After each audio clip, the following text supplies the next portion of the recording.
Ipinaandar ni Lolo Diego ang debateryang radyo upang makinig ng balita. Wari niya ay may darating na bagyo dahil nagsisimula na namang sumama ang panahon.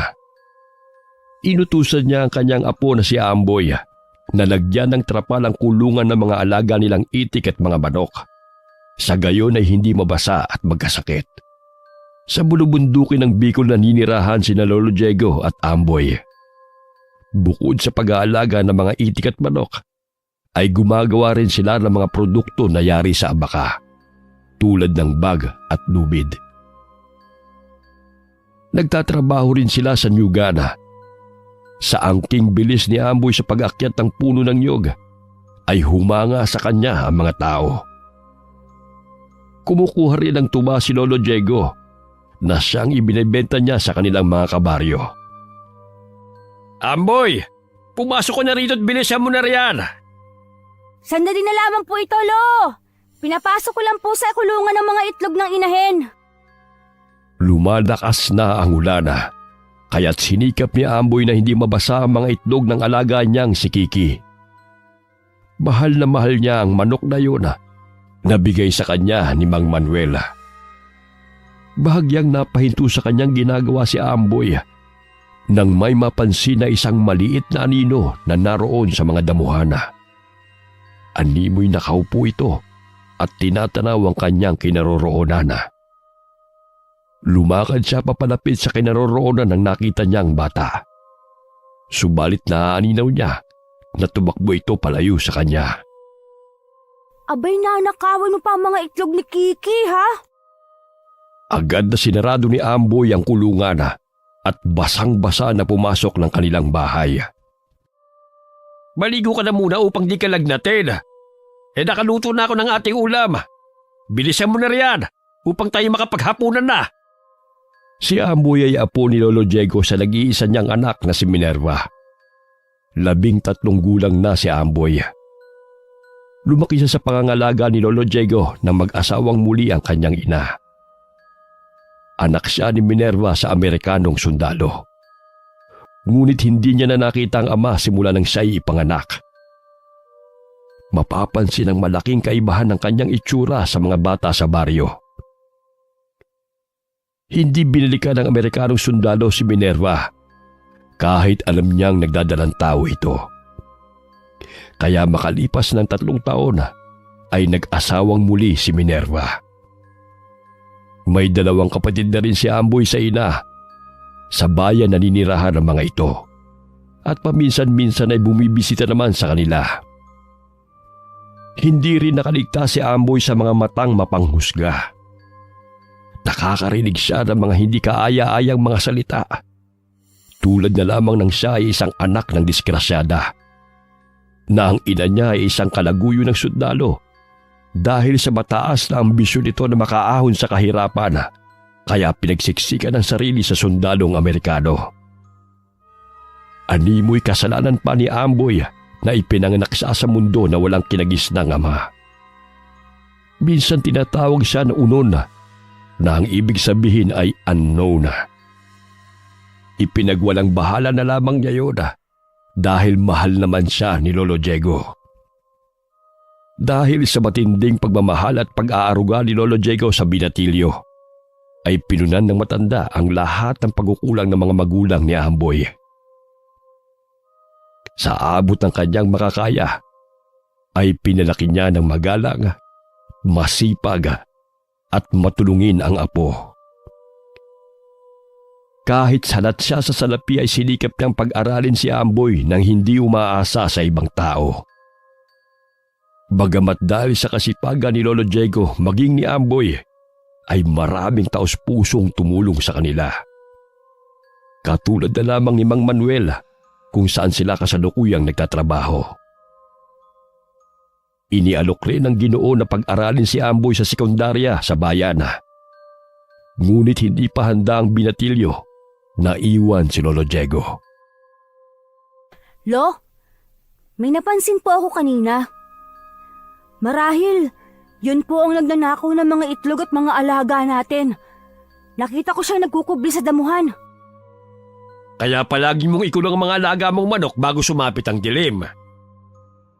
Kinabukasan, papungas-pungas ng mga mata si Amboy na tinungo ang kulungan ng alaga niyang mga manok. Nagulat siya nang makita na nagkalat sa daan ang mga napisang mga itlog. Maging ang alaga niyang si Kiki ay tanging ulo at mga balahibo na lamang ang natira. Dali-dali siyang pumasok ng bahay at napapahikbing ipinalam ang kanyang natuklasan kay Lolo Diego. Lo, si Kiki patay na. Wala na rin ang kanyang mga itlog, maging ang ibang mga manok. Dahil sa mahimbing ang kanilang pagkakatulog, ay hindi nila naramdaman ang paglusob sa kanilang mga alaga. Agad na lumabas ng bahay si Lolo Diego. Napansin niya ang maliliit na bakas ng mga paa sa lupa. Imposibleng hayop ang pumatay sa kanilang mga alaga. Tila 2 taong gulang na bata ang nagmamayari ng mga humulmang mga paa. Naging palaisipan yon kay Lolo Diego. Ilang sandali pa ay napansin rin niya ang kanilang kapitbahay na si Mang Simon. Hindi rin ito mapakali. Maya-maya'y binuhat ito ang alaga niyang kambing. Lumapit sina Lolo Diego at Amboy sa kinaroroonan ng lalaki. Tumambad sa kanilang paningin ang wakwak na tiyan ng kambing at halos nasimot na ang laman loob nito, maging ang dugo nito sa katawan. Nakamabahala naman! Sino kayang may kagagawa nito sa ating mga alagang hayop? Marahil ang sumalakay sa kambing mo, Simon, ay siyang kumain din sa aming mga manok. Aswang po siguro, Lo. Pailing-iling na lamang si Lolo Diego dahil hindi rin niya alam kung sino ang lumapa sa mga hayop. Lalo na't ang mga yapak na kanilang natagpuan ay animoy pagmamayari ng maliit na bata. Imposibleng bata ang napagawi sa kanilang bahay. Walang nakitang mga mababangis na hayop ang mga naninirahan sa bundok. Tanging mga baboy ramo lamang. Ngunit hindi naman yun sumusugod sa mga kabahayan at lumalapa ng kanilang mga alaga. Sa gubat lamang ang mga ito namamalagi at mailap rin sa mga tao. Ginabi sa pag-uwi sina Lolo Diego at Amboy. Hinatid nila ang mga lubid na gawa sa abaka na inorder ni Mang Bogart. Napakapit si Amboy sa braso ni Lolo Diego nang makarinig ng nakakatakot na tawa. Hindi yun ang galing sa pangkaraniwang tao. Nakakakilabot at napakatinis ng tinig nito na umaalingaw-ngaw sa loob ng gubat.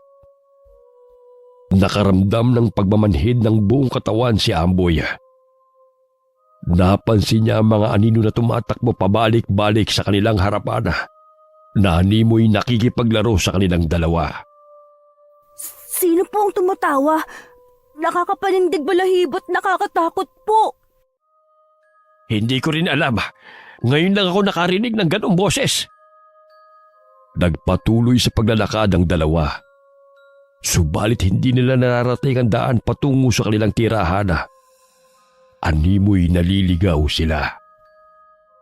Sa tinagal-tagal kong naniniraan sa lugar na ito, ngayon lang ako naligaw sa tanang buhay ko. Hubarin mo ang iyong damit at isuot mo ng pabaliktad. Sinunod ni Amboy ang sinabi ni Lolo Diego. Subalit bago pa man nila yun nagawa, ay biglang may lumundag patungo sa kanilang likuran at mahigpit silang niyapos na mga ito. Namilog ang kanilang mga mata nang makitang itim at mabalahibong elemento. Ang mga mata nito'y nagbabaga sa dilim at nakangisi sa kanila. Lumalabas ang matatalim ng ngipin sa malalaking bunganga ng mga ito. Buhaghag din ang kulot itong buhok at nasa 2 talampakan lamang ang kanilang taas. Bitiwan mo ako!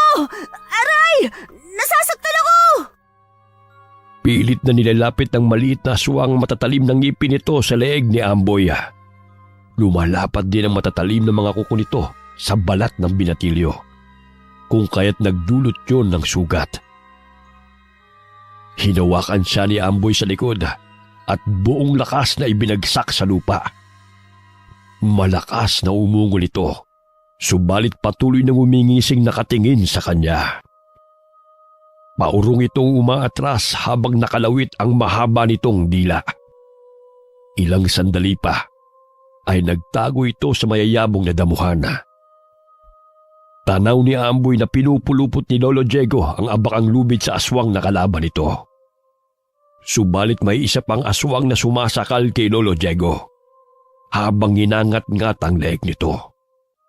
Dumudugo na ang leeg ng matanda. Subalit hindi ito nagpapatalo sa mga maliliit na aswang na sumusugod sa kanya. Dinampot ni Amboy ang lampara na tumilapon. Ipinukpok niya yon sa ulo ng aswang na kumakagat kay Lolo Diego.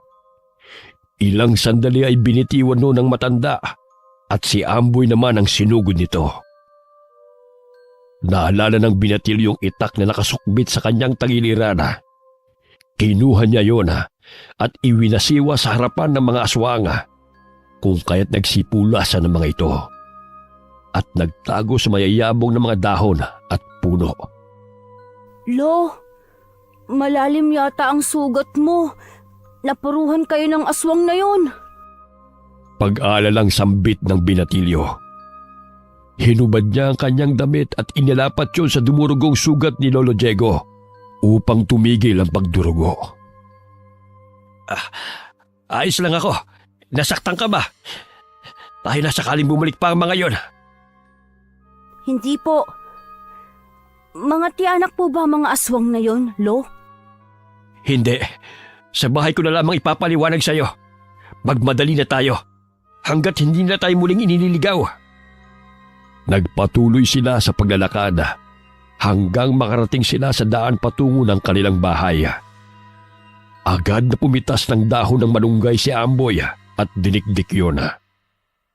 Nagpainit rin siya ng maligambgam na tubig upang ipanghugas sa sugat ni Lolo Diego. Inilagay niya ang kata sa sugat ng matanda at tinapal ang dinikdik na dahon. Mabuti na lamang ay mababaw lamang ang sugat ni Lolo Diego. Anong klaseng aswang po ba ang umaatake sa atin? Hindi ko rin alam. Ngayon ko rin lamang sila nakita. Ngunit kawangis nila ang mga tambalos-los sa sumugod sa amin ni Amang nung ako'y binata pa lamang. Subalit mataas at may mahahabang braso at paa ang mga yon.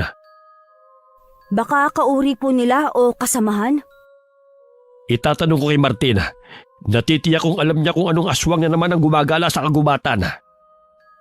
Nang gabing yun ay hindi lamang si Lolo Diego at Amboy ang nabiktima ng mga maliliit na aswang, kundi maging ang iba nilang kabaryo. Nagimbala mga mamamayan nang matagpuan ng isang magsasaka na halos mahati ang katawan dahil sa nilantaka ng laman nito. Batid ni Lolo Diego na ang mga aswang na umatake sa kanila ay siyang may kagagawa ng pagkamatay ng magsasaka. Tanging ang masukal na gubat tayo ng siyang daan papunta sa ibang sityo kapag nanggaling sa kanilang baryo. Nakatatakot naman ang mga aswang na yan, Lo. Paano na po yan? Hindi na tayo maaaring gabihin sa gubat. Sakaling muli na naman tayong atakihin. Kaya kinakailangan natin na maging handa at mag-ingat. Naging malaking abala sa mga taga-baryo ang mga aswang. Naapektuhan na rin ang kanilang hanap buhay. Hindi umuwi si Amboy sa kanilang bahay dahil papalubog na ang araw nang matapos sila sa pagkuha ng mga buko na inaangkat pa ni Mang Manuel sa bayan. Napagpasahan niyang doon na lamang matulog sa bahay ng kaibigang si Magno. Nakapagpaalam na rin siya kay Lolo Diego na hindi na siya uuwi at doon na siya magpapalipas ng gabi sa bahay ng kaibigan upang hindi na ito mag-alala. Pagpasok nila sa bahay ni Magno ay napansin niya kaagad ang mga gamit ni Lolo Martina. Isa itong albularyo, ngunit bulag ang isa nitong mata. Bagamat may kapansanan man, hindi yun naging hadlang sa kanyang panggagamot. Napansin ito ang mga sugat sa braso at leeg ng binatilyo, kung kaya't kagad niya yung nilagyan ng langis. Lolo Martin, alam niyo po ba kung ano ang tawag sa maliliit na aswang na may malaking bunganga at animoy maliit na bata. Mabalahibo rin po ang kanilang katawan. Nakakatakot po ang kanilang itsura. Tambaluslos na aswang yan. Batid kong dito sila sa ating lugar lumipat ng tirahan. Marahil nasira na ang dati nilang tahanan. Sa gubat naninirahan ang mga tambaluslos at nagtatago sa ilalim ng lupa. Mayayabong na puno at kung saan na hindi sila makikita ng mga tao. Sinugod po nila kami ni Lolo Diego. Sadyang maliksip po silang kumilos. Ikinuwento ni Lolo Martin kina Magno at Amboy na may 2 uri ng mga tambaluslos na aswang. Una ay ang mataas at may mahahabang binti at kamay. Katulad sa nakita noon ni Lolo Diego nang siya'y binata pa. Ang pangalawa ay ang mga maliliit na tambaluslos na aswang na animoy mga batang paslit. Makukulit ngunit mas mabangis kaysa sa mga matataas sa tambaluslos. Mahilig makipaglaro ang mga ito. Ang kanilang mga tawa ay nakakaparalisa ng tao, lalo na sa mahihina ang loob. Naaaliw sila sa tuwing nasisindak nila ang mga tao at madalas nilang naliligaw ang mga ito. Ano po bang makakatalo sa kanila? Mahirap talunin ng mga maliliit na tambaluslos. Hindi ito basta-bastang namamatay. Kahit ilang saksak pa ang kanilang natatamo. Bagamat nakakatulong ang insenso o kamangyan sa pagtataboy sa kanila. Dahil nababahuan sila sa usok noon.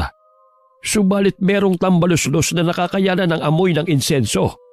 Maliban na lamang sa mutya nito.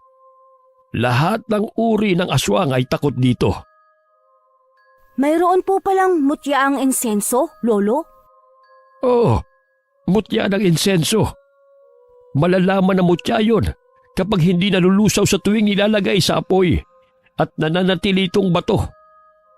Malakas ang kapangyarihan ng mutya ng insenso upang magapi ang mga tambaluslos na aswang at iba pang uri. Saan po ba namin mahahanap ang mga mutya ng insenso? Sa halaman ng kamya o palo santo na ang langis ay ginagawang insenso. Ngunit hindi ganun kadali makakuha ng mutya. Gumagawa ng insenso si Lolo Martina sa pamamagitan ng halamang kamya, ulisimang bato at palo santo. Sa pamamagitan ng pagpapakulo ng dahon, sanga at ugat ng mga ito. Dahil sa kagustuhang makahanap ng mutya, ay tinungo ni na Magno at Amboy ang gubat, kahit batid nilang mapanganib ang lugar na yon. Sumisikat pa naman ang araw, kaya't naisip nilang nagpapahinga pa ang mga tambaluslos na aswang. Nakiramdam ang 2 binatilyo sa paligid ng gubat. Sakaling may lumabas na mga aswang, handa na rin ang kanilang mga itak. Nagpatuloy sila sa paghahanap ng halamang kamya at ulisimang bato. Ilang sandali pa'y may narinig silang naghahagik-gikan. Nagkatinginan silang 2 dahil alam nilang mga tambaluslos na aswang ang mga nagtatawanan. Ang sabi ni Lolo, nakamasid lamang ang mga yan sa ating ginagawa. Handa na ako, anumang oras sa kanilang pagsalakay. Nagsiga si Magno ng mga dahon at binali ang mga maliliit na sanga. Inilagay niya roon ang kapirasong insenso nang magsimula na yung umusok. Maya-maya'y naririnig nila ang mga kaluskos na nagmumula sa mga mayayabong na halaman, maging sa itaas na mga puno. Nagsilaglagan din ang mga sanga ng puno sa kanilang kinatatayuan. Abay, ayaw nga nila ng amoy ng insenso. Tila nagsipulasan nga sila. Bilisan na natin na makakuha ng mga halaman hanggat wala pa sila. Dali-daling pinuto ni Amboy ang sanga ng kamya habang si Magno ay nagbabantay sa paligid. Biglang nagulat si Magno nang bumulaga sa kanya ang pinakamaliit na tambaluslos na aswang. Bagamat umagay sumasalakay ang mga ito, basta't madilim ang paligid. Dahil sa mayayabong na mga dahon ng mga puno, ay nakapagbibigay yon ng lilim. Bigla itong lumundag sa harapan ni Magno at pumulupot sa katawan ng binatilyo. Nalilisik pa ang mapupulang mga mata nito habang binuka ang malaking bunganga na abot tenga. Bitiwan mo ako, aswang! Napakabaho ng hininga mo! Itinulak ni Magno ang tambalos-los na aswang palayo sa kanya. Tumutulo ang malapot na laway nito at nalalanghap rin niya ang malansa nitong hininga.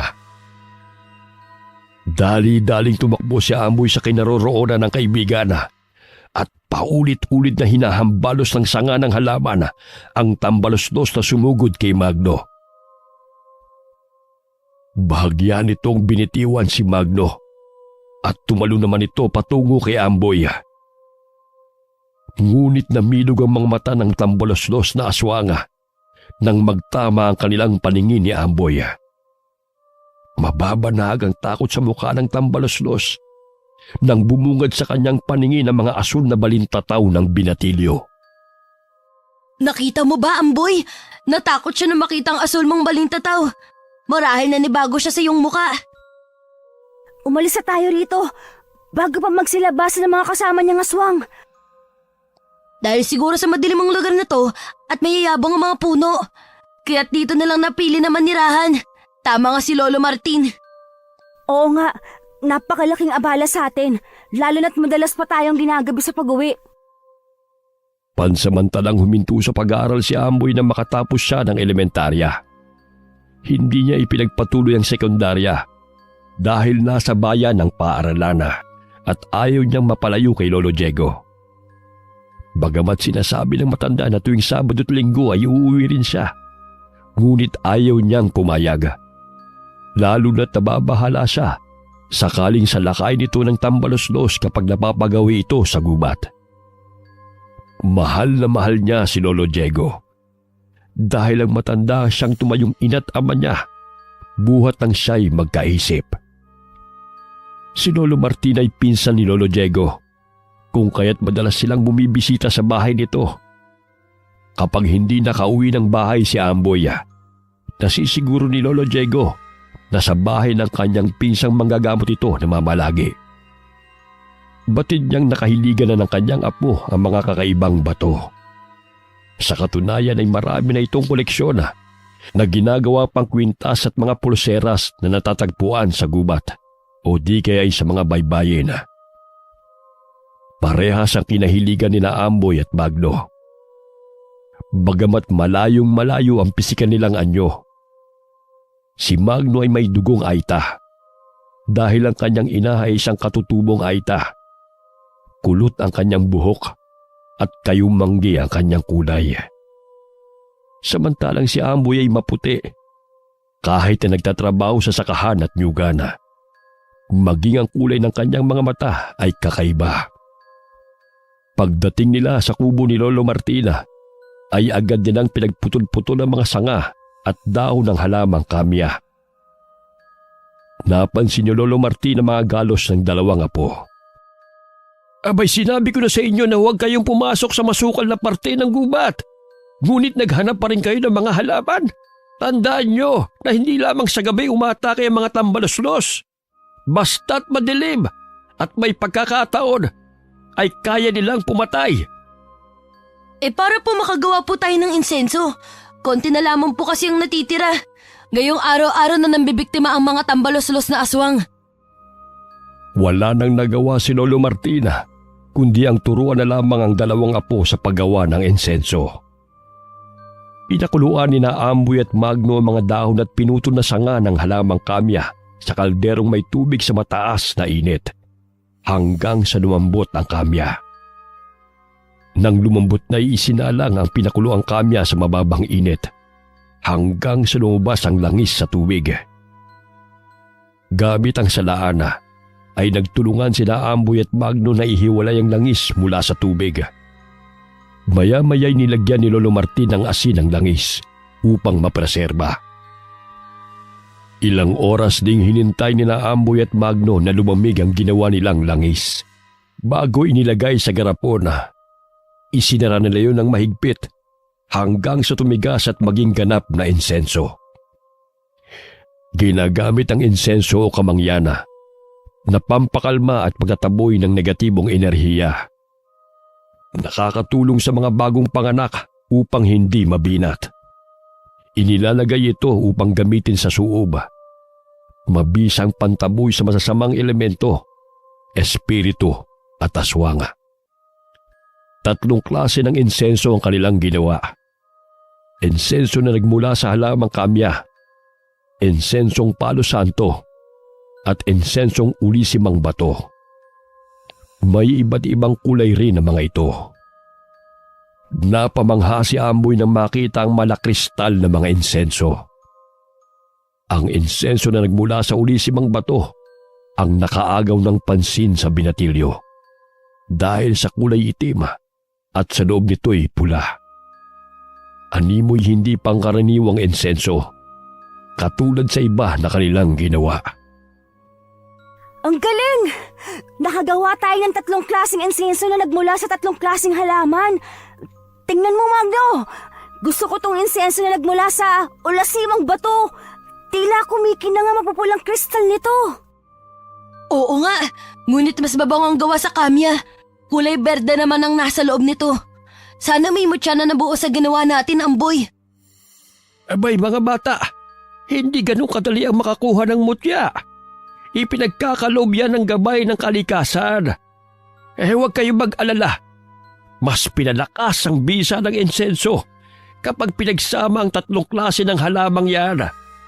Natitiyak kong may tataboy niya ng mga tambaluslos na aswang. Sakaling malanghap nila, ang usok ng pinagsamang insenso ay manghihina sila. Sinambitan ng orasyon ni Lolo Martin ang mga insensong ginawa ng kanyang mga apo upang lalong maging malakas at epektibo. Ayon na rin sa gamit nito. Samantala, ginabi sa daan si Mang Manuela kasama ang driver ng truck. Galing sila sa bayan na naghatid ng mga buko. Napahinto sa pagmamaneho si Mang Berto nang masipat niya ang isang maliit na nilalanga na nakaharang sa kanilang daraanan.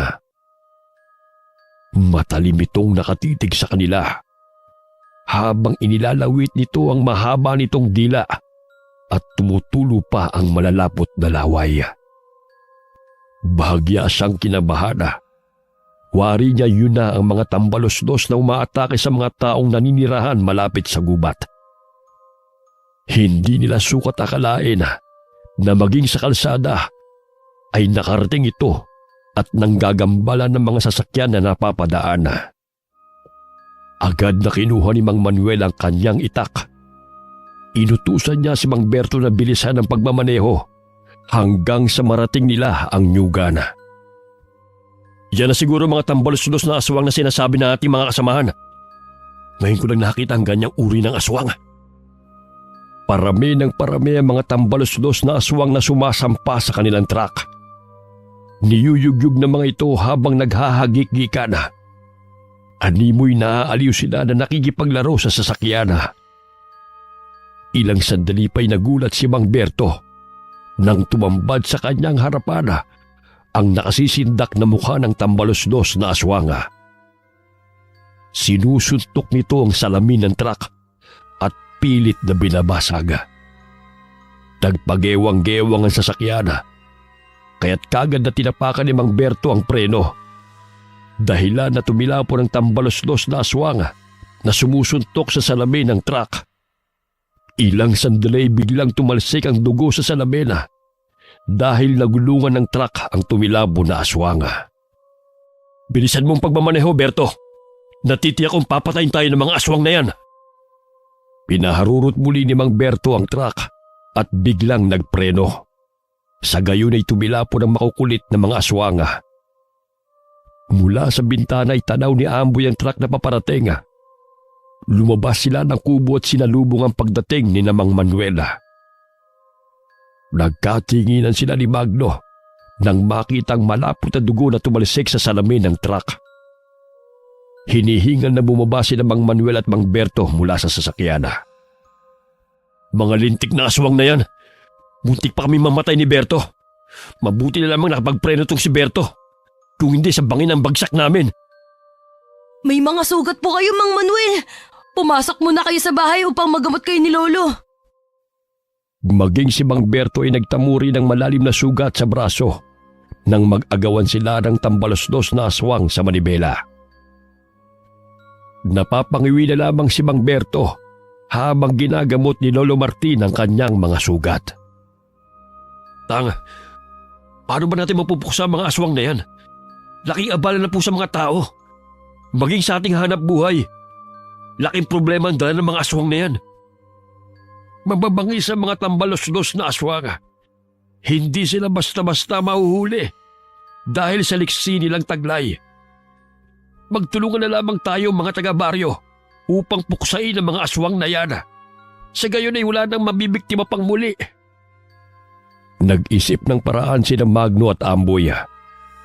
Ang pulbura na gawa sa insenso ay pinaikot-ikot nila sa kada piraso ng walis tingting. Sa gayong paraan ay madali na lamang nilang masisindihan yon at makakalikha ng usok. Ang talino mo sa mga ganitong bagay, Amboy.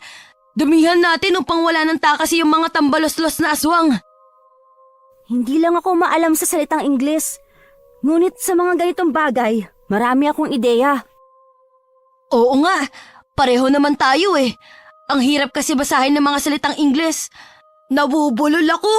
Tila umuurong dila ko sa tuwing nagbabasa. Habang nagkukwentuhan ay gumagawa ng insenso ang magkaibigan at hinintay na matuyo ang insenso na inilagay nila sa walis tingting.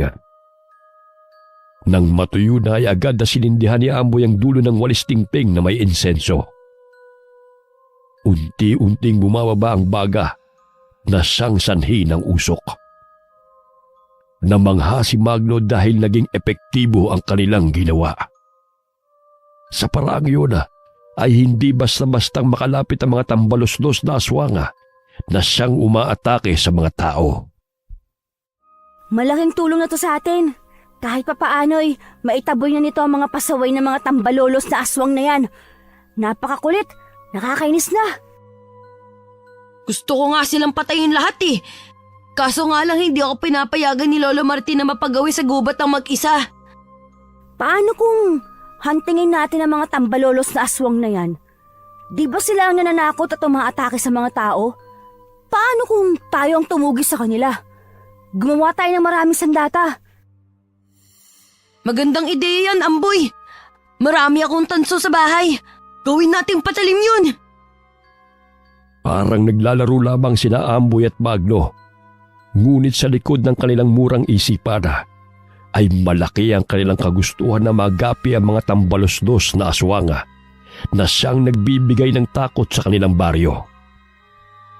Tanghaling tapat.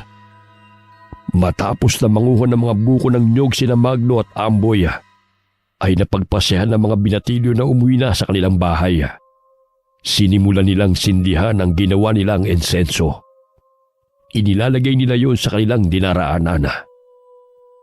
Naramdaman nilang dalawa na may mga matang nakatanaw sa kanila mula sa madilim na parte ng gubat.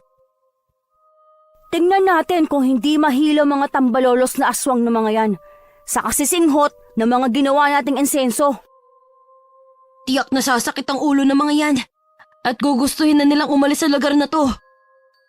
Naghanap muli ng mga halaman na gagawing insenso ang magkaibigan habang naroon sa gubat. May naririnig silang mga boses na animoy nagbubulong-bulungan. Hoy! Mga tambalolos!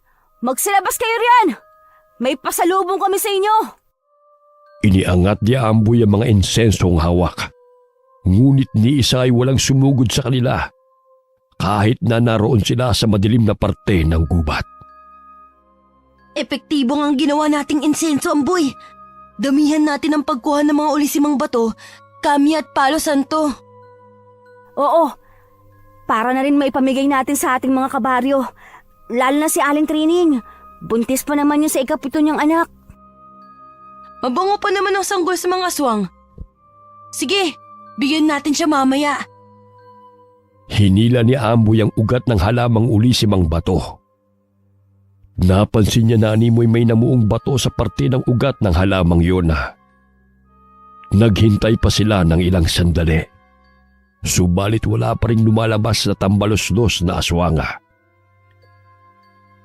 Umuwi na lamang silang dalawa, bit-bit ang mga halamang kanilang kinuha. Nadatnan nila si Lolo Diego na abala sa pagpapakain ng mga itik at mga manok ito. Mabuti naman nakauwi ka. Oh, Paglo, kumusta ang Lolo Martin mo? Hindi muna ako napagawi sa nyugan dahil sumasakit ang likod ko. Kaya't si Amoy na lamang munang napaparoon. Ayos lang po, Lo. Magpahinga na muna kayo rito. Kaya naman po namin ni Amboy ang trabaho. May pinabibigay po pala si nanay sa inyo. Sabi po niya paborito niyo po tong ube halaya.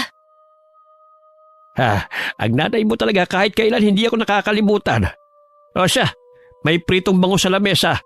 Mananghalian na muna kayo. Ay, nasa na ba si Amboy? Hindi talaga mapirmi sa isang lugar. Kararating lamang nawawala na naman bigla. Lo, nandito na po ako. Wala po kasing tubig na panghugas ng pinggan, kaya nag-igib po muna ako. Masensya ka na, Apo. Masakit kasi ang likod ko kaya hindi ako nakapag-igib ng tubig. Maghugas na kayo ng kamay para makakain na tayo. Habang kumakain na, ay pinag-usapan nilang tatlo ang tungkol sa tambalos-los na aswanga na siyang umaatake sa kanilang lugar. Sinabi ni Amboy kay Lolo Diego na ang sumugod sa kanila sa gubat ay isang uri ng tambalos-los na mas mapanganib kaysa sa mataas na uri na nakita nito noon. Mas agresibo at mabangis ang maliit na tambalos-los kaysa sa mataas na uri na aswanga. Lo, di ba maalam po kayo sa paggawa ng mga tansong patalim?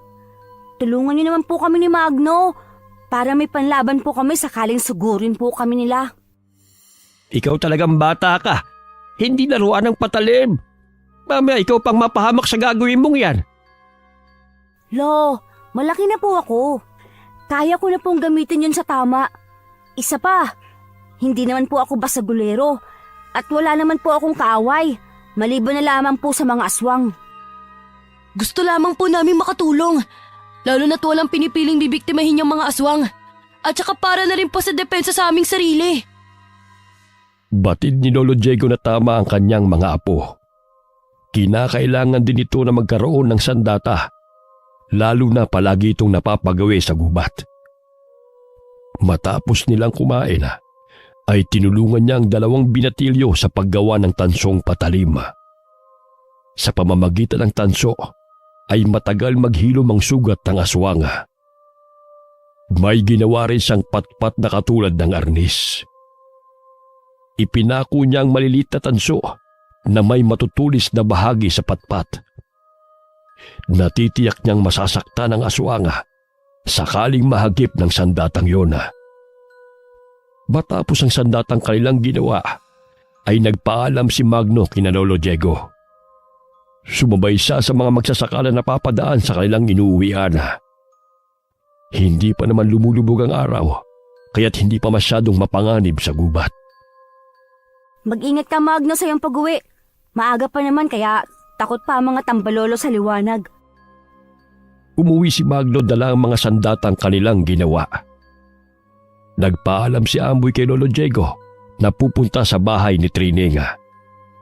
Dinalhan niya ng ginawang insenso ang kanilang kapitbahay.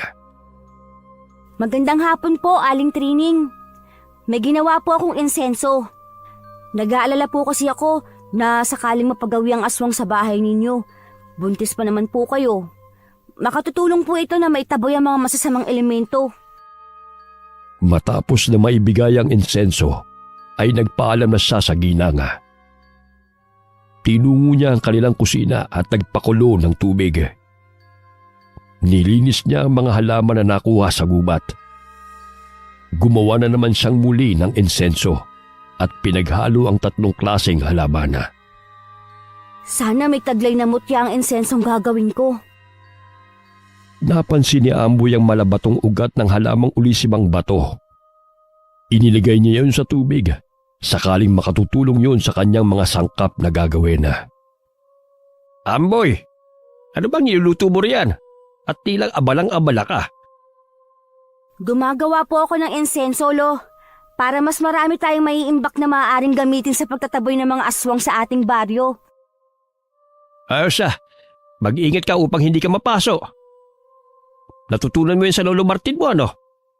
Noong kabataan namin, yan ang aming naging hanap buhay. Itinuro pa yan ng aming mga magulang. Marunong ka rin po gumawa nito, Lo?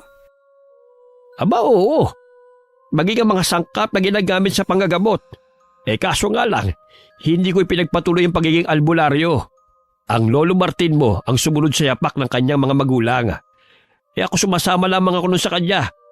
Ngunit nahinto ang pagsama ko sa kanya nang makapag-asawa ko. Dinamihan ni Amboy ang asin na inilagay sa langis na nagmula sa halaman. Nang lumamig na inilipat niya yon sa garapon at mahigpit na isinara. Kalaunan ay tumigas ang ginawa niyang langis at naging insenso. Pinudpud niya ulit yun upang ilagay sa maliit na plastik. Napamangha siya nang makita ang kakaibang kulay ng insenso na hindi madurog. Masyadong matigas ito at may samot-saring kulay berde, pula at asul. Agad siyang kumuha ng baga sa kanilang panggatong at inilagay doon ang malaking insenso na ayaw madurog. Napamangha si Amboy na hindi yun nalusaw kagaya ng ibang insenso na kanyang nagawa. Habang nakasalang sa baga, ay mas kumikinang ang kulay berde, asul at pula na naroon sa loob ng bato. Gamit ang pang-ipit ay kinuha niya yun sa nagbabagang apoy. Tumigil ang pagkinang ng bato at hinugasan niya yun. Ilang beses niyang isinalang sa apoy, ngunit hindi yun nalulusaw. Bagamat nagkakaroon lamang yun ng halimuyak, katulad sa ordinaryong insenso. Ito na sigurong sinasabi ni Lolo Martin na mutya ng insenso. Binalot niya yun ng pulang tela at inilagay sa kanyang bag na gawa sa abaka, kasama ng kanyang mga ginawang sandata. Malalim ang gabi, kung kaya't mahimbing na natutulog sina Lolo Diego at Amboy. Ilang sandali na pabalikwas ng bangon si Lolo Diego nang marinig ang alulong ng mga aso at nagsipulasan din ng mga alaga nilang iitik. Sumilip siya mula sa siwang ng kawayan na kanilang dingding. Nahaninaw niya mula sa malayo ang 2 tambalos-dos na aswang na umaatake sa mga hayop. Agad na kinuha ni Lolo Diego ang itak nang mapansin ang isang tambalos-dos na aswang na nakasampa sa bahay ni Trining. Nakatuwad pa ito sa bubungan at sinisira pa nito. Nagising si Amboy dahil sa mga kalabog at iyak ng mga aso na nagmumula sa labas ng kanilang bahay. Napansin niya si Lolo Diego na may hawak na itak at akmang lalabas ng pintuan. Lo, saan po kayo pupunta? Dumito ka lang, huwag kang lalabas. Nanganganib ang buhay ni Trining at nang sanggol sa sinapupunan nito. Sasama po ako sa inyo. May mga pangontra po ako laban sa mga tambalolos na aswang na yan. Huwag na, baka mapano ka pa. Lumabas si Lolo Diego at dahan-dahang tinungo ang bahay ni Trining. Nakita siya ng tambalos-dos na aswang na papalapit sa bahay ng ginang. Kaya't lumundag ito pababa at matulin siyang sinugod. Tumalo ng aswang sa harapan ni Lolo Diego. Naanimoy tukoy ito kung kumapit. Hindi mapakali si Amboy sa loob ng kubo. Kinuha niya ang kanyang mga gamit at lumabas ng bahay. Nakita niya na dinadaganan ng tambalos-dos si Lolo Diego, habang ang isa'y hinangat-ngat ang laman loob ng alagang aso ni Aling Trining. Nagtago siya sa likod ng puno at sinindihan ng insenso. Kinuha niya ang patpat na may mga nakausling mga tansong patalim. Dahil sa halimuyak ng insenso, ay nainis sa mga tambalos-dos. Napatingin ang mga ito sa kanyang kinaroroonan habang nanlilisik ang mga mata. Tumakbo si Amboy patungo sa kinaroroonan ni Lolo Diego at malakas na hinambalos ng patpat ang aswang. Wala talaga kayong kadala-dala. Lisanin niyo ang baryong ito. Tumila po ng tambalos-dos na aswang sa ginawa ni Amboy. Nagdulot yun ng maraming sugat sa likod ng aswang dahil maraming malilit na tansong patalim ang kanyang ipinako sa patpat. Mababanaag ang takot sa mukha ng tambalos-dos na aswang kung kaya't patras itong naglakad. Hinabol siya ni Amboy at paulit-ulit na hinampas ng patpat. Sa tulong ng insenso na kanyang sinindihan ay nanghina ang mga tambalos-dos na aswang nang malanghap ang usok. Itinarak ni Amboy ang matulis na dulo ng patpat sa ulo ng aswang kung kaya't hindi na ito nakatakbo pa. Bagamat nakaligtas ang isang tambalos-dos, ngunit nagtamo rin ito ng sugat ng hatawin siya ni Lolo Diego gamit ang itak. Narinig nila ang boses ng mga tambalos-dos na aswang sa paligid. Pakiwari nila'y malapit lamang ang mga ito, ngunit nagkukubli lamang sa kadiliman. Hinila ni Amboy ang patay na tambalos-dos patungo sa patag na lupa. Sa gayon ay ipakita yun sa kanilang mga kabaryo. Ilang sandali pa'y nagising si Mang Simon na asawa ni Aling Trining. Lumabas ito ng kanilang bahay. Sinalubong siya ni na Lolo Diego at Amboy. Simon, ang bahay niyo ang pinuntahan ng mga aswang. Mabuti na lamang at nahulit na patay ni Amboy ang isang tambalos-dos. Ayan tingnan mo. Nakasisiguro kong ang buntis mong asawa ang pake ng mga aswang na yan. Hindi makapaniwala si Mang Simon nang makita ang itsura ng tambalos-dos na aswang. Bagamat laking pasasalamat niya sa maglolo. Dahil kung hindi sa tulong ng mga ito, marahil ay nalapan na ng aswang ang kanyang pamilya. Kinaumagahan ay inilibing nila Lolo Diego at Mang Simon ang napatay na tambalos-dos na aswang. Pinag-iingat nila ang mga kabaryo dahil sadyang mapanganib at agresibo ang mga uri ng aswang na ito. Ayon kay Aling Trining, nagsindi siya ng insenso na ibinigay ni Amboy, kaya mahimbing ang tulog nilang mag-anak. Marahil naubos yun dahilan na nagkaroon ng pagkakataon ng mga tambalos-dos na makalapit sa kanilang bahay. Lo, pupunta muna ako sa bahay ni na Lolo Martin. May itatanong lang po ako sa kanya. Sasamahan na kita. May kukunin din akong galon kay Isko. Wala na akong paglalagyan ng tuba. Malayo pa lamang ay sinalubong na ni Magno si Amboy. Habang si Lolo Diego ay dumiretso sa bahay ng kaibigan nitong si Mang Isko. Dala pa rin ang binatilyo ang patpat na kanyang sandata.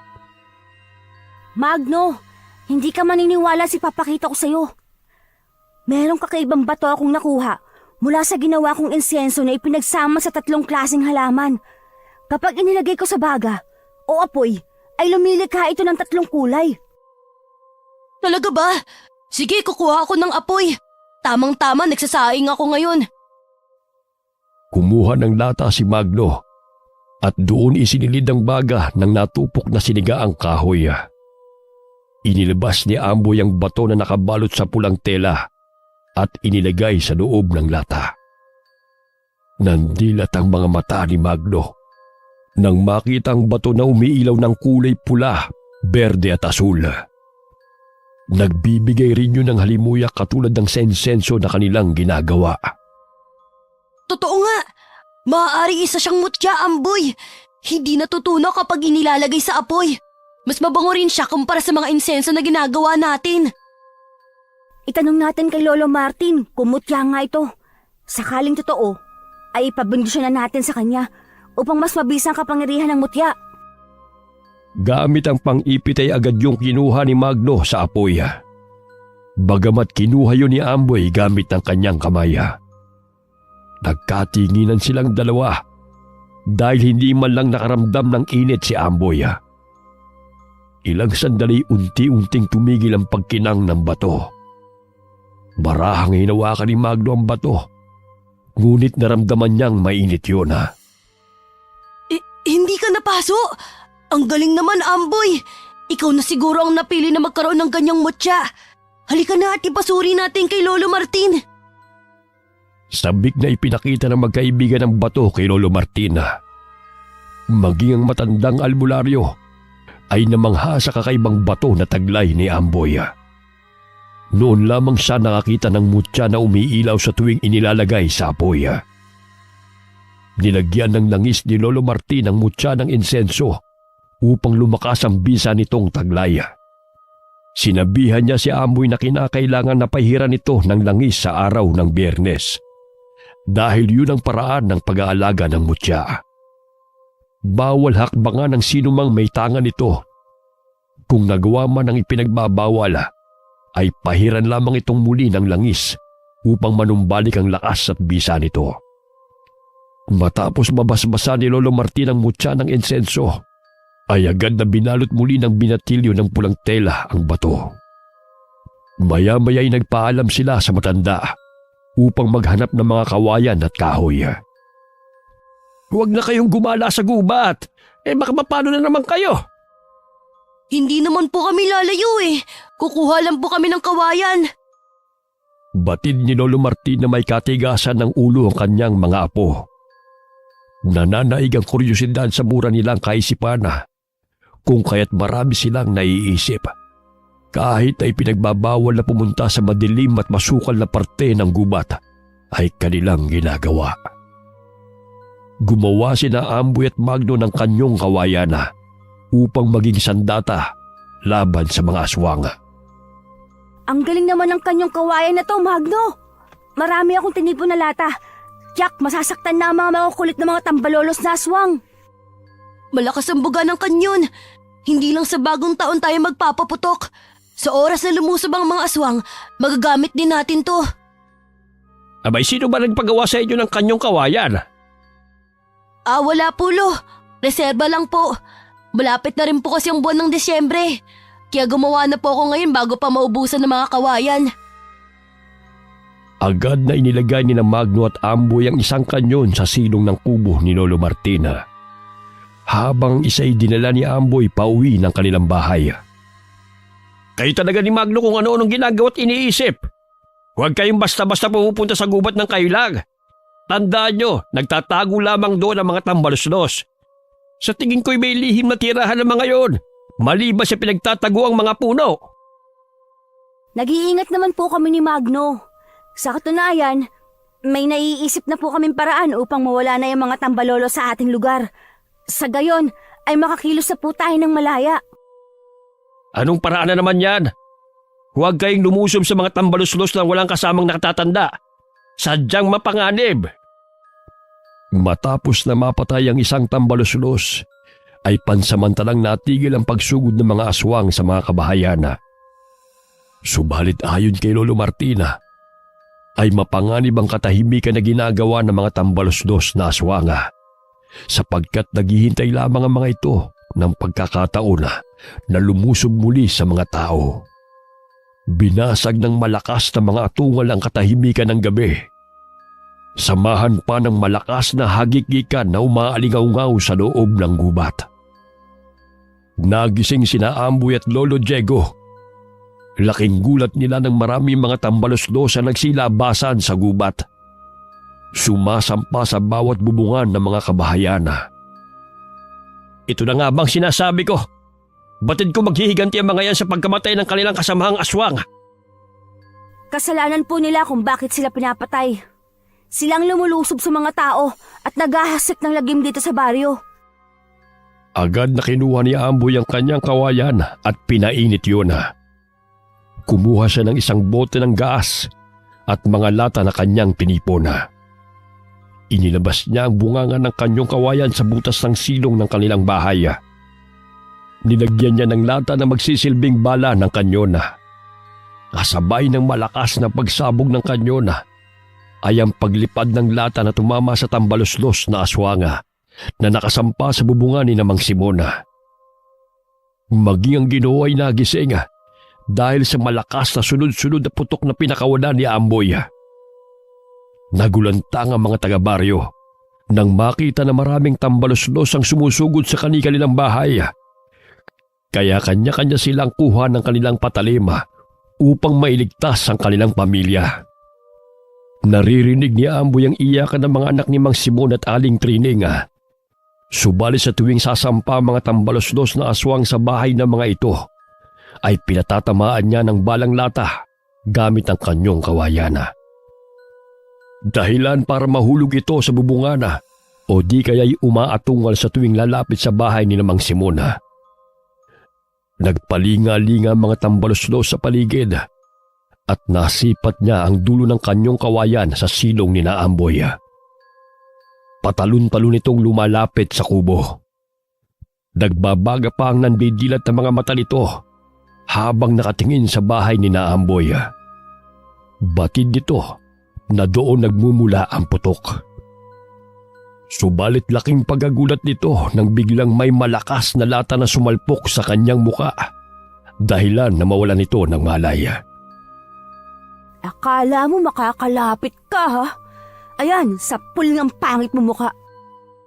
Tumatawa pang sambit ng binatilyo. Habang si Lolo Diego'y lumabas ng bahay upang tulungan si Mang Simona, nagsisisigaw si Aling Trining dahil may nakapasok na 2 tambalos-los sa kanilang dampa.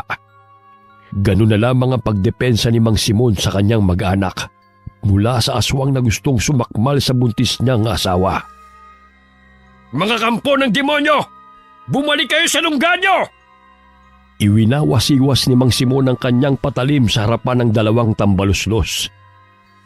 Ilang sandali pa'y pinipilig-pilig nito ang kanilang ulo na animoy nahihilo. Nagsindi ng insenso si Lolo Diego na ginawa ng kanyang apo. Batid niyang nayamot ang mga tambalos-los na aswang dahil sa kanyang ginawa, kung kaya't tumalon ito patungo sa bubungan upang tumakas. Subalit dala ng mga ito ang 3 taong gulang na anak ni Mang Simona. Hoy! Ibalik niyo ang aking anak! Hinabol ni na Lolo Diego at Mang Simon ang tambalos-los na aswang na dumukot sa bata. Nakita yun ni Amboy, kaya't lumabas siya ng bahay dala ang kanyang patpat at bag na naglalaman ng mga insenso at pangontralaban sa mga aswang. Inilagay niya sa baho ng nyog ang nagbabagang kahoy. Nilagyan niya yun ng insenso at kiniskis ang gilid ng mutya. Ang alikabok na nagmumula sa mutya ay makapagtataboy ng mga aswanga. Ibinigay niya ang baon ng nyog na may insenso kay Aling Trining na nooy patuloy na umiiyak. Aling Trining, huwag niyo pong hayaan na maubos ang apoy sa baong ito. Ito po ang mga insenso. Ilagay niyo rin sa gayon, hindi po kayo lapitan ng mga aswang. Agad na lumabas ng bahay si Amboy at tinungo ang gubat.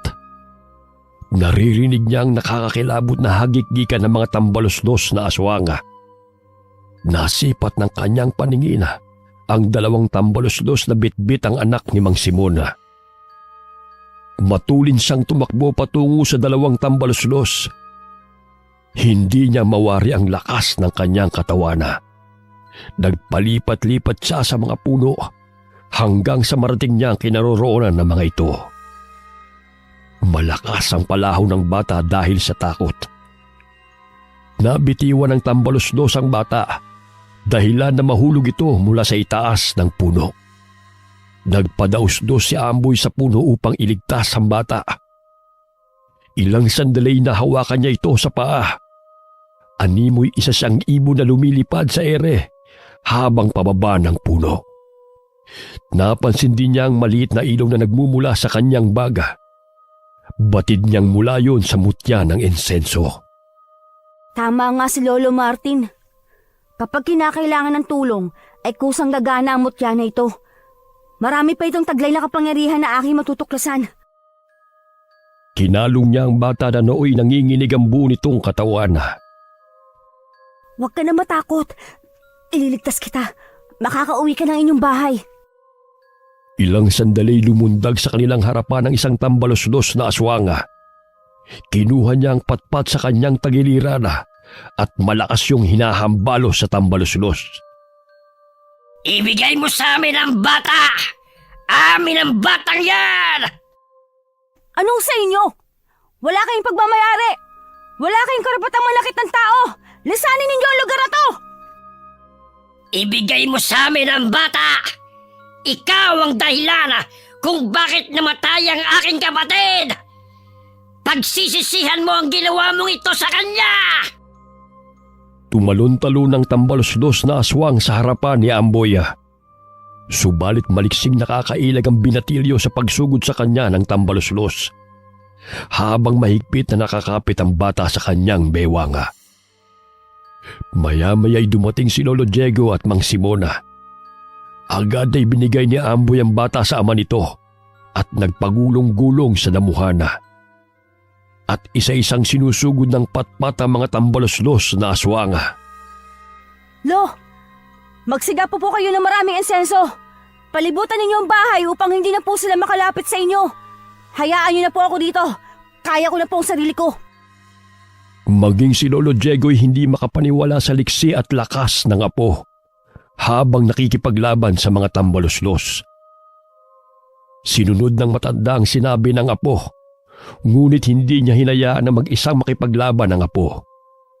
Sumama siya sa ibang mga kabaryo sa pagtugis sa mga tambalos-los. Si Mang Simon ang inutusan ni Lolo Diego na magpausok ng mga insenso sa loob ng gubat, maging sa palibot ng kanilang tahanan. Ilang sandali nasipat ni Amboy ang paparating na si Magno. Humahangos na hinahabol nito ang tambalos-los na may hila-hilang tao. Tumakbo siya patungo sa kinaroroonan ng kaibigan at sabay nilang sinundan ng tambalos-los na aswang. Amboy, nilusob kami ng grupo ng aswang. Ang dami pala nila. Maging si Lolo Martin nakikipaglaban sa kanila. Sino ang biktima ng aswang na yon? Isang magsasaka. Sinundan ko upang malaman ko kung saan ang lungga ng mga aswang na yan. Tara, sundan natin! Tingnan mo, Magno. Kabilugan ng buwan. Oras ng paglabas ng mga aswang. Marahil, ito ang kanilang hinihintay upang lusubin ng mga tao. Dahil lumalakas sila sa tuwing bilog at maliwanag ang buwan.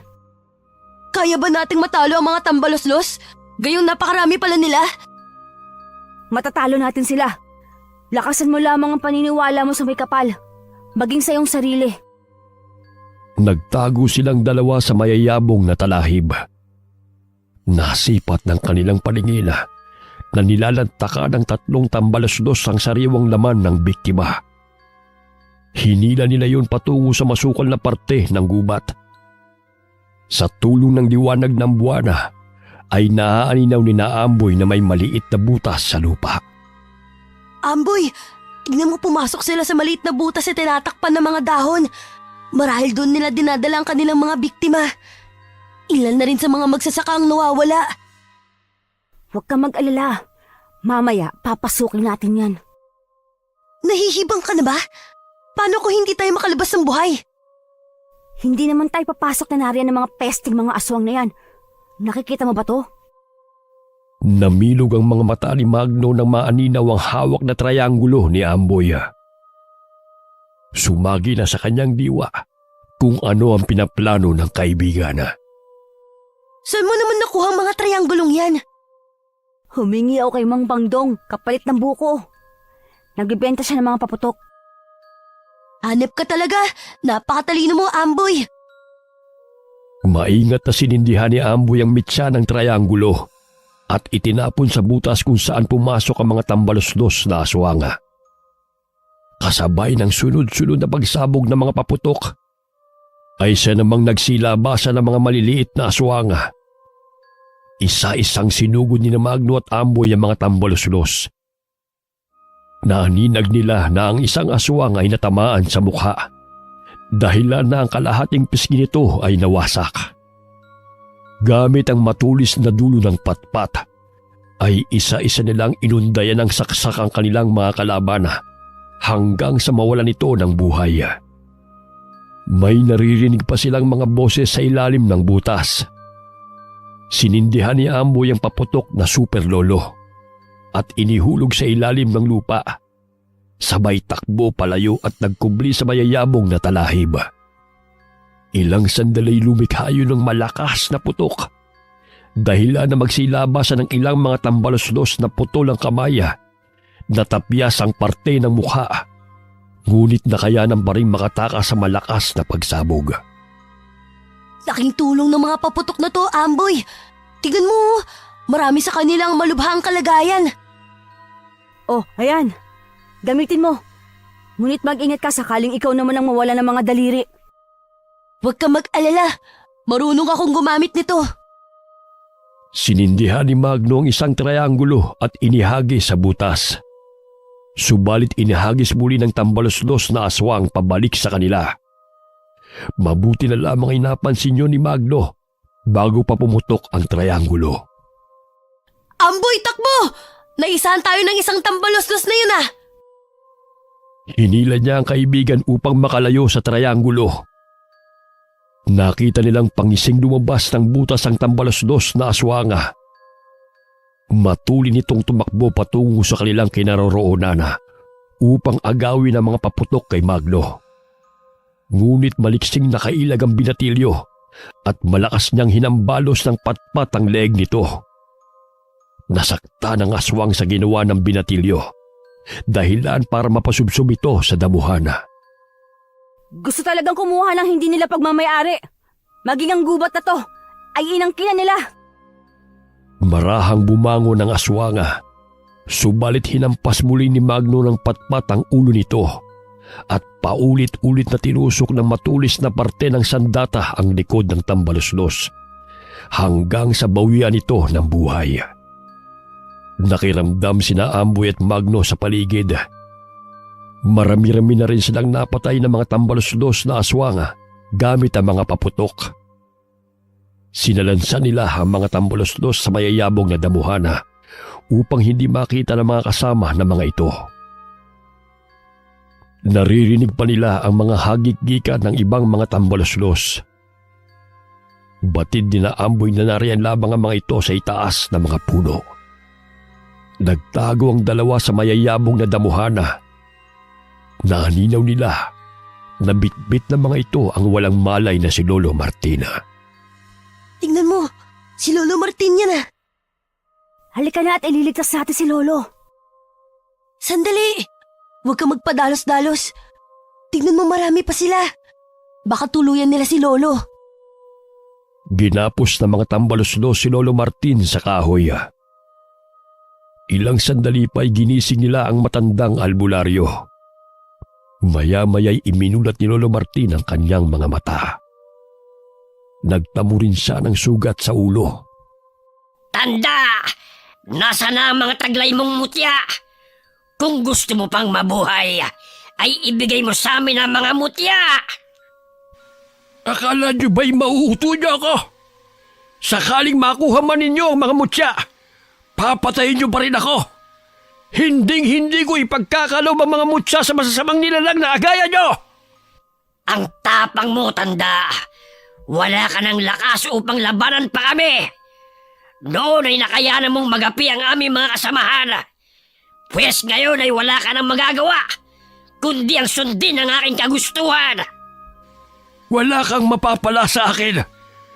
Mamamatay akong hindi na ibibigay ang inyong kahiligan. Hinding-hindi ko ipagkakalob sa inyo ang mga mutya! Batid nila Amboy at Magno na pinuno ng mga tambalos-los ang siyang kumakausap kay Lolo Martina. Marami ng aswang ang tangkang kumuha ng mutyang tanga ni Lolo Martina. Bagamat malakas pa itong makipaglaban. Subalit habang lumilipas ang panahon at gawa na rin ang katandaan, ay humihina na rin ang katawan ni Lolo Martina. Lalo na't siya'y 89 na taong gulang na.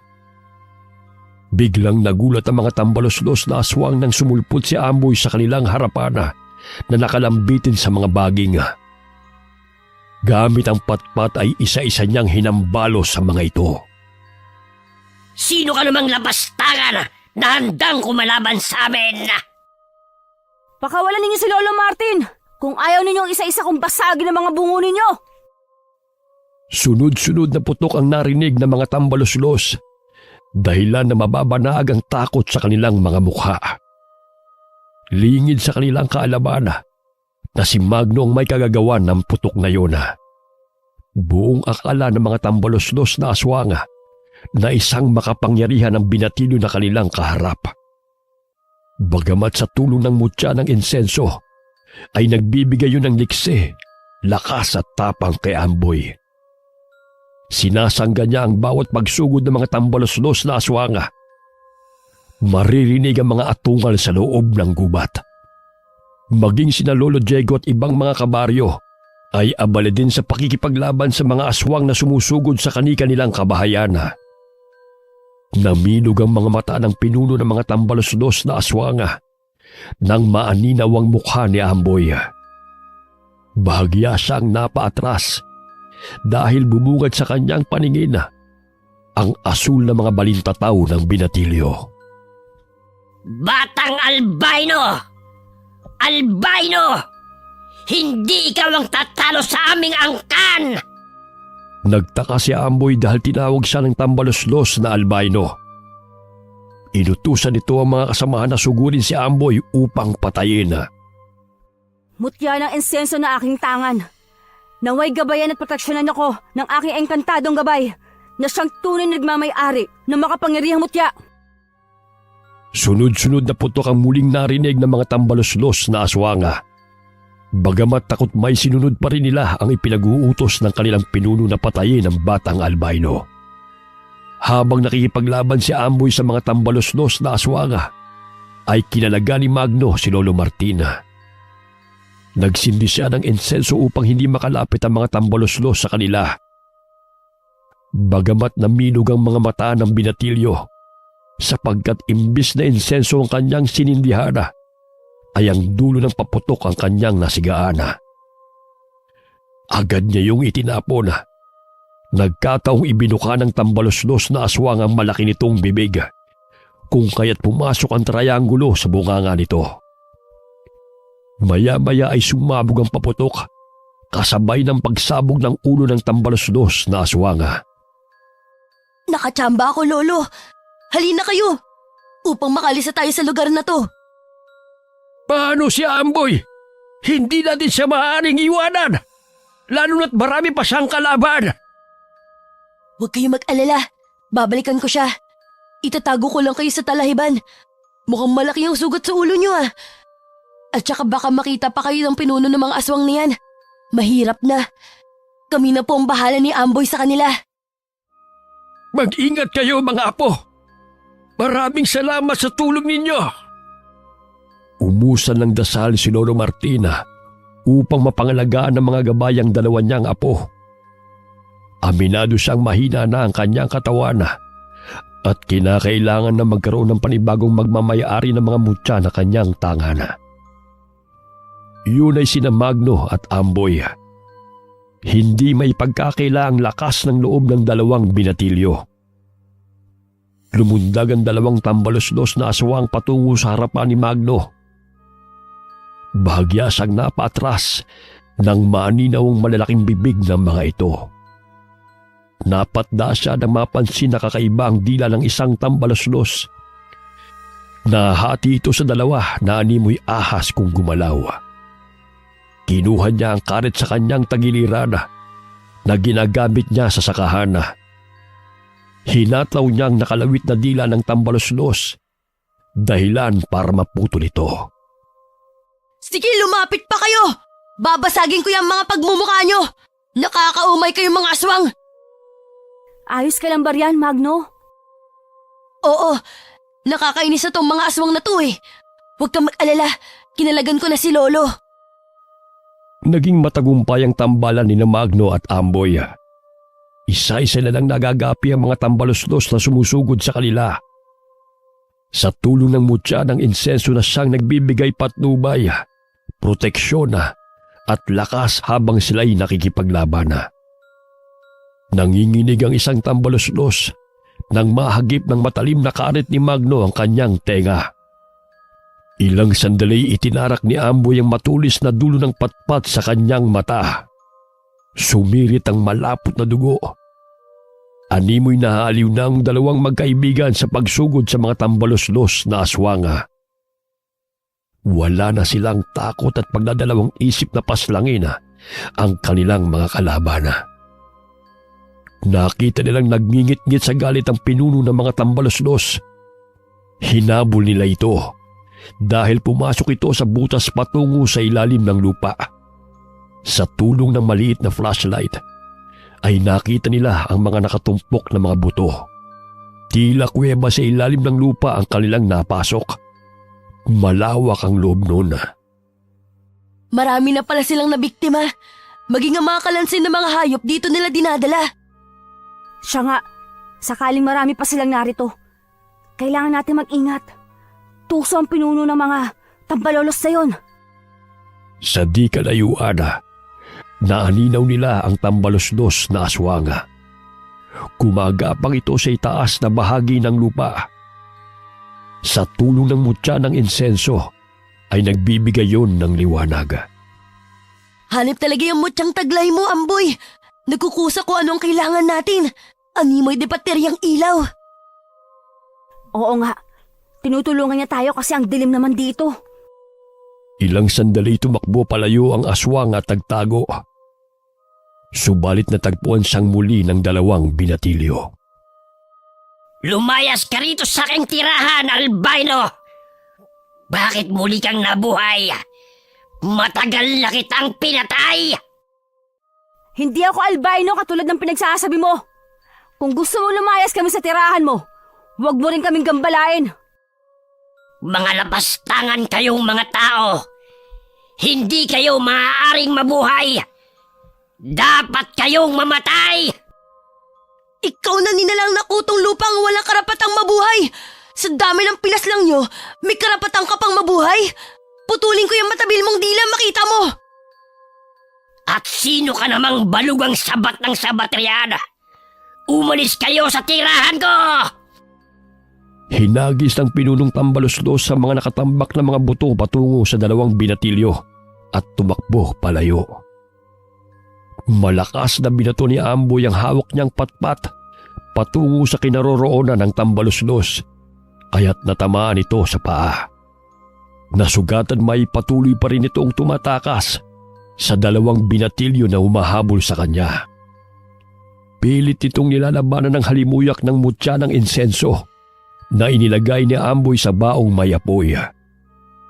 Inilabas ng aswang ang mahaba nitong dila at palipat-lipat na gumagapang palapit sa 2 binatilyo.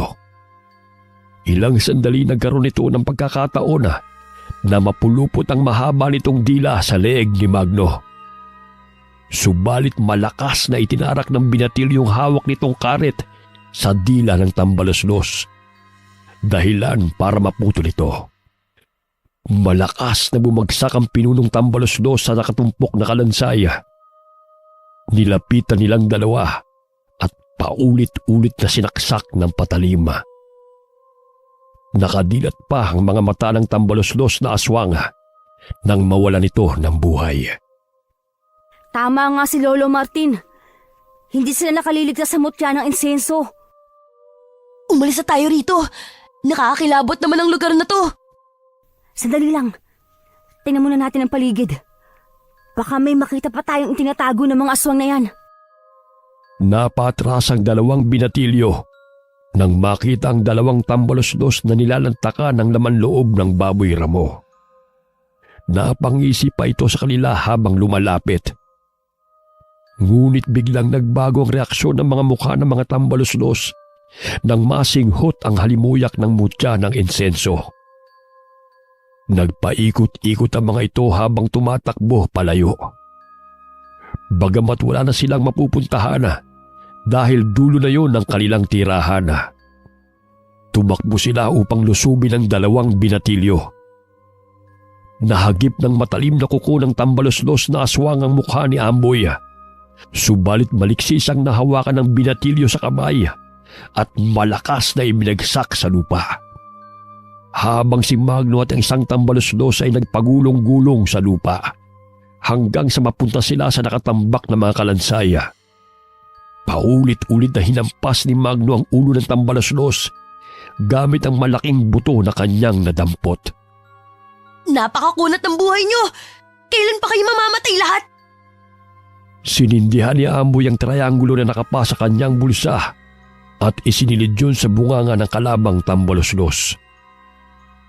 Ilang sandali pa ay pumutok yun kasama ang pagsabog ng utak ng tambaloslos na aswanga. Malayo pa ang bagong taon ngunit nagpapasabog na tayo. Naglibot pa sa paligid ang dalawang binatilyo. Hanggang masipat nila ang ilang mga gamit na nakulimbat ng mga tambaloslos na aswanga mula sa kanilang mga biktima. May mga karet at itak dito, Amboy, na pagmamayari ng mga magsasaka. Walang kasing sama ang mga tambaloslos na mga aswang na to. Tingnan mo, Magno. May uniforme ng sundalo at sapatos, oh. Maya-maya'y nasipat ng paningin ni Amboy ang kwintas malapit sa sapatos. Binuksan niya yun at napansin ang litratong naroon sa loob ng kwintas. Kinuha niya ang maliit na flashlight kay Magno at tinignan ng mabuti ang larawan. Magno, tingnan mo. Parang si nanay ito. Oo nga, tsaka ang lalaking nasa kabila ay kamukha mo. Di kaya pinatay siya ng mga tambaloslos? Hindi kayo iniwan? Maaari. Dahil sapatos at punit na damit ang sundalong narito, oh. Marahil kasama ng mga kalansay na narito ang buto ng iyong ama. At saka maaaring ang ama mo ang tinutukoy na albino ng mga tambaloslos na aswang na yan. Takot sila sa paputok dahil siguro sa baril na pagmamayari ng iyong ama. Halika na, baka hinahanap na tayo ni na Lolo. Dinala nilang dalawa ang sapatos at punit na damit ng sundalo, na siyang patunay na marahil hindi bumalik ng ibang bansa ang ama ni Amboy, kundi nilapan ng mga tambaloslos na aswanga. Sumisikat na rin ang araw nang makalabas sila sa lungga ng mga tambaloslos na aswanga. Marami silang napaslanga, kasama na roon ang pinuno ng mga tambaloslos. Maging ang mga kabaryo ay abala sa pagtipon ng mga bangkay ng kanilang kalabana. Ganito karami ang mga aswang na naninirahan dito sa gubat. Naway wala nang natira upang maging payapa na ang ating lugar. Sana nga. Ngunit nasisiguro kong magiging tahimik na rin tayo dahil patay na ang kanilang pinuno. Ilang sandali lumakad papalapit ang dalawang binatilyo sa kinaroroonan ni na Lolo Martin at Lolo Diego. Puno ng kulay itim ang mukha ng mga ito, sanhi ng usok ng mga paputok. Natawa si Magno na makita ang mukha ng kaibigan. Masyadong halata sa mukha ni Amboy kumpara sa kanya. May magandang naidudulot pa rin ang itim na balat. Hindi halata ang dungis sa mukha. Sa dami ng ating pinagdaanan, loko-loko ka pa rin. Nagtawanan silang dalawa nang makita ang mukha ng isa't isa. Ipinakita ni Amboy ang natagpo ang kwintas sa lungga ng mga tambaloslos, maging ang sapatos at punit na damit ng sundalo. Laking pagkagulat ni Lolo Diego nang makita ang larawan ng anak sa loob ng kwintas ng ama ni Amboy. Ibig sabihin, hindi iniwan ni Stephen ang aking anak. Maging ikaw, Apo. Sadyang biktima lamang siya ng mga tambaloslos na yan. Pinaglaruan lamang kayo ng tadhana. Hindi ka inabandonan ng iyong ama, Amboy. Mangiyak-iyak na niyakap ni Lolo Diego ang kanyang apo. Kamukhang-kamukha ito ng sundalong si Stephen. Nagtulungan silang maghukay upang sunugin ang mga bangkay ng mga tambaloslos na aswanga. Bumabalik sa gunita ni na Amboy at Magno kung paano nila nilabanan ang mga aswanga. Hindi nila sukat akalain na makakayanan nilang dalawa na makipaglaban. May nakaligtas pa kayo na kasamahan nila? Sana wala nang natira sa grupo nila, no? Upang makatulog na ako ng mahimbing. Ilang araw na rin hindi ako nakatulog ng maayos dahil sa pasaway ng mga aswang na yan. Sana nga, kung may nakaligtas man sa kanila, hindi na yun titira pa dito dahil patay na rin ang kanilang pinuno. Takot lang nila. Blessing in disguise din, no? Dahil sa mga aswang na yan, nalaman natin na hindi kayo inabandonan ng iyong ama. Kaso nga lang, sila rin ang dahilan na hindi mo nakita ng iyong ama. Aba, English yun ah. Ano nga ulit yun? Blessing? Narinig ko lang yan sa tuwing nag-uusap si Maria at Christina na kapitbahay namin. Galing kasing Maynila kaya nagtanong ako kung anong ibig sabihin yan. Yan kasi ang palaging bukang bibig nilang dalawa kapag may nangyayari na hindi maganda. Subalit sa kabila nun, may magandang naidudulot. Matapos na masunog at tambakan ng lupa ang mga buto ng mga tambaluslos na aswanga, ay umuwi na sa kanilang bahay sina Lolo Martina, Lolo Diego, Magno at Amboy. Ginamot ni Magno ang sugat ni Lolo Martin sa noo. Nakapagpahinga na rin sila na maayos. Hanggang sumapit ang kapanganakan ni Aling Trining, wala na ring pumupuntang aswang sa kanilang bahay. Tila nabunutan ng tinik sa dibdib si Amboy nang malaman na hindi ginusto ng kanyang ama na sila'y iwanan ng kanyang inang si Minerva. Gayunpaman, wala na siyang magagawa upang ibalik ang buhay ng kanyang ama at mabuo ang kanilang pamilya. Ngunit masaya pa rin ang binatilyo dahil naipaghiganti na rin niya ang pagkamatay ng mga nabiktima ng mga tambaluslos. Ngayong alam niyang tama ang kanyang hinala noon na biktima ang kanyang ama ng mga tambaluslos. Masaya siya na naibigay ang hustisya nang patay nila ang kasapi at ang pinuno ng mga tambaluslos na aswanga. Wakas. Pinaandar ni Lolo Diego ang